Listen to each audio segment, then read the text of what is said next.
That's it. Kakasuhan ko kayo ng harassment. Mr. Sampaga, saglit lang po. Sino ka naman? Ako po si Atty. Abraham Espiritu. Ako po ang campaign manager ni Mrs. Balmores. Mr. Sampaga, ako na po yung humihiling para bigyan niyo po ng isa pang pagkakataon na pakinggan yung plataforma ni Mrs. Balmores tungkol sa mga bata at sa kababaihan. Teka. Attorney Abraham Espiritu. Di ba ikaw yung public attorney ng Rosario? Opo. Ako po yun. My wife admires you for the pro bono work you do. Bala ka pa nga niya bisitahin bago siya nagkasakit. That's kind of her.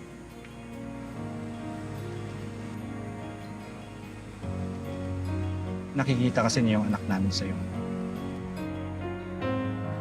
I've heard a lot of good things about you, about your work. And I commend you for that. You're a good man, Atty. Espiritu. Maraming salamat ulit. I've heard a lot of good things about you, about your work. And I commend you for that. You're a good man, Atty. Espiritu. Maraming salamat ulit.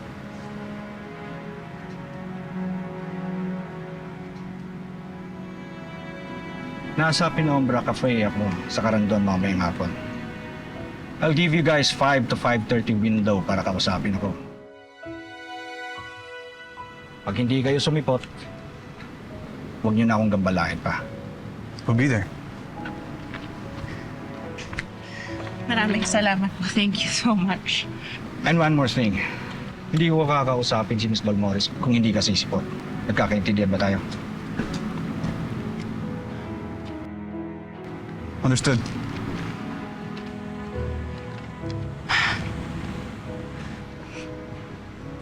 Napakalaking tulong nito.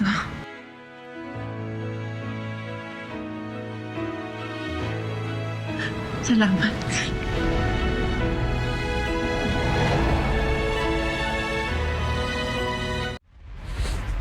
Judge? Attorney? Mapo ka. Maraming salamat.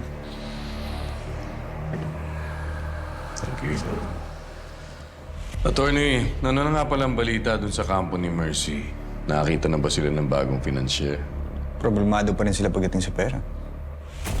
Pero hanggang dyan lang alam ko. Dahil di na nila ako sinasama sa pagpaplano nila. Alam kasi nila na tao mo ko. Bakit hindi mo patunayan sa kanila na tao nga kita? Anong ibig mong sabihin? Well, sama mo na lang itong si Elizabeth.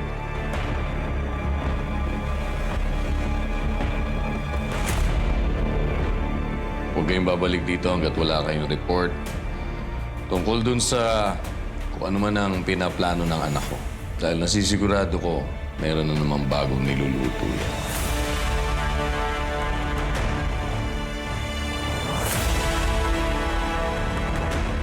Sinong bahala? Paano, Judge? Mauna na po ako. Elizabeth, tingin sa labas. Sige, Dad.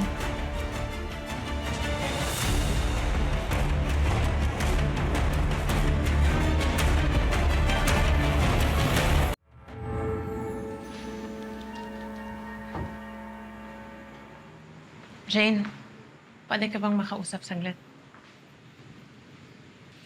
Ano yun? Gusto ko lang magpasalamat sa'yo para sa lahat.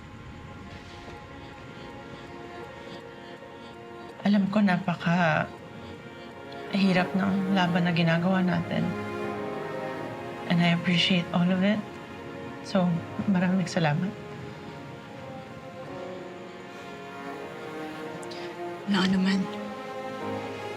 Matagal na rin naghahari-harian ng mga makakapangyarihan dito sa Rosario na wala naman talagang pakialam sa mga taong nakatira dito. At naniniwala ako, Mercy, ikaw ang magdadala ng pagbabago dito sa Rosario at ng serbisyong tapat para sa mga nakatira dito. Serbisyong tapat para sa lahat.